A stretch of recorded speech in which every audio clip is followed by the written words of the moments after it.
கோவை மாவட்டத்தில் லோக் ஜனசக்தி பார்ட்டி மற்றும் ஜனசக்தி மஸ்தூர் சபா அமைப்பின் சார்பாக கோவை கணபதி பகுதியில் உள்ள தனியார் மருத்துவமனை விதிமுறைகளை மீறி கட்டப்பட்டுள்ளதாக கோவை மாவட்ட ஆட்சியரிடம் மனு அளிக்கப்பட்டது.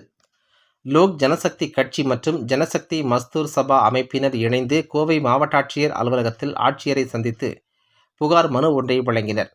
மேலும் இதுகுறித்து மாவட்ட ஆட்சியர் அலுவலகத்தின் முன்பாக லோக் ஜனசக்தி கட்சியின் தேசிய செயலாளர் பாலாஜி செய்தியாளர்களிடம் கூறுகையில், கோவை மாநகராட்சிக்கு உட்பட்ட சரவணப்பட்டி சாலையில் கோவை இஎன்டி என்ற பெயரில் இயங்கி வரும் தனியார் மருத்துவமனை வளாகத்தில் காது, மூக்கு, தொண்டை ஆகியவை அறுவை சிகிச்சை செய்யும் மையமும் அமைக்கப்பட்டுள்ளது.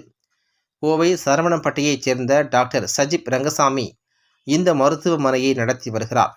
இந்த மருத்துவமனை முறையான எந்தவித அனுமதியையும் கோவை மாவட்ட நகர் ஊரமைப்பு துறை மற்றும் கோவை மாநகராட்சியிடம் இருந்து பெறவில்லை எனவும், தமிழ்நாடு மாசு கட்டுப்பாட்டு வாரியத்தின் அனுமதியும் கடந்த 2011ஆம் ஆண்டு வரை மட்டுமே பெறப்பட்டுள்ளது எனவும், இந்த மருத்துவமனை மருத்துவம் சாராத பிற பயன்பாட்டிற்கு உள்வாடகைக்கு விடப்பட்டுள்ளதாகவும், மருத்துவமனையின் வாகன நிறுத்துமிடம் வேறு பயன்பாடுகளுக்கு பயன்படுத்தப்பட்டு வருகிறது எனவும், இதன் காரணமாக இந்த சாலையில் தினமும் போக்குவரத்து நெரிசல் மற்றும் விபத்துக்கள் ஏற்பட்டு உயிரிழப்புகளும் ஏற்பட்டு வருகின்றது.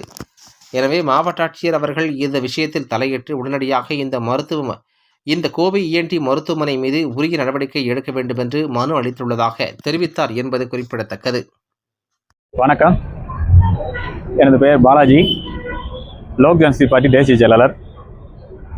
கோவை கணபதி சாலையில் உள்ள கோவை இஎன்டி மருத்துவமனை விதிமுறைகளை மீறிய கட்டடங்கள் உள்ளதால், மேலும் கிளினிக்கல் எஸ்டாப்ளிஷ்மெண்ட் ஆக்ட் முழுவதுமாக பின்பற்றாமல் இருப்பதால் அது குறித்து மாவட்ட ஆட்சியர் அலுவலரிடம் மனு கொடுத்துள்ளேன்.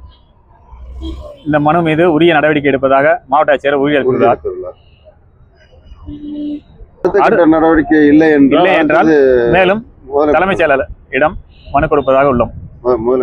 யார்ட்டையும் கம்ப்ளைண்ட் கொடுக்கல, நேரடியாக மாவட்ட ஆட்சியர்கிட்ட தான் கம்ப்ளைண்ட் கொடுத்துருக்கோம்.